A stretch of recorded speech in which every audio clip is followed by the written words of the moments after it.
আমার বউ টক বানাইছে, অনেক সুন্দর করে টক। এটা হচ্ছে আলু, আর হচ্ছে দেখি শোনা, এটা হচ্ছে আমাদের ফুচকার সাইজটা অনেক বড় হয়েছে। ডাইরেক্ট কোরিয়ান থেকে আনাইছিলাম ফুচকাটা। দেওয়ার সাথেই ফুচকা ফুলে যায়। মানুষ হচ্ছে ফুচকা বানায়, আর আমরা গেলে দেওয়ার সাথে ফুচকা হয়ে যায়, অনেক সুন্দর। ডাইরেক্ট কোরিয়ান গেছিলাম, আমার বউরে নিয়ে আমি ঘুরতে গেছিলাম কোরিয়ানে।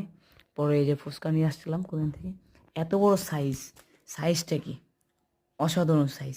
এটা এর ভিতরে দিয়ে, আলুর ভিতরে দিয়ে তারপরে খাইতে হবে। তারপরে দেখছেন টক, এত সুন্দর লাগতেছে। এটা তো আমাদের বাসা, এই যে আমাদের বাসা, এটা আমাদের রুম।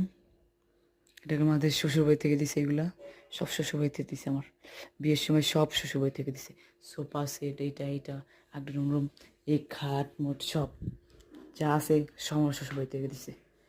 এটা হচ্ছে আমার রুম, আর এটা আমার শ্বশুরবাড়ির বাড়ি, শ্বশুরের বাড়ি আমাদের লিখে দিয়ে দিয়েছে। সো এইটা হচ্ছে আমি, দেখতে পাচ্ছেন ফ্রেশটা পরে নিলাম। এই যে এটা আমার রুম, শ্বশুরবাড়ি থেকে লিখে দিছে। এই যে, আর ওই যে আমার বউ আসতেছে, আমার বউ সব কিছু রেডি করতেছে, সব কিছু প্রস্তুত কমপ্লিট। লাইটটা পাবো, ওইটা দাও তো। সব কিছু কমপ্লিট, এখন হচ্ছে আমি খাবো।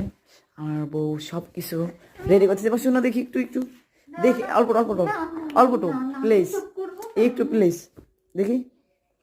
এই যে আমার টুকটুকি বউটা সব কিছু রেডি করছে। তুমি কিছু বলো, কেমন হয়েছে ফুচকাটা? খুবই জঘন্য। না বলো না। খুবই জঘন্য, খুবই জঘন্য। কেবল ফুচকা হলে আমরা জাপান থেকে নিয়ে এসেছি। হ্যাঁ, আবার জাপান দিয়ে, কোরিয়ান তাই না, এখন জাপান দিয়ে না। এখন আমরা খাওয়া দাওয়া শুরু করবো।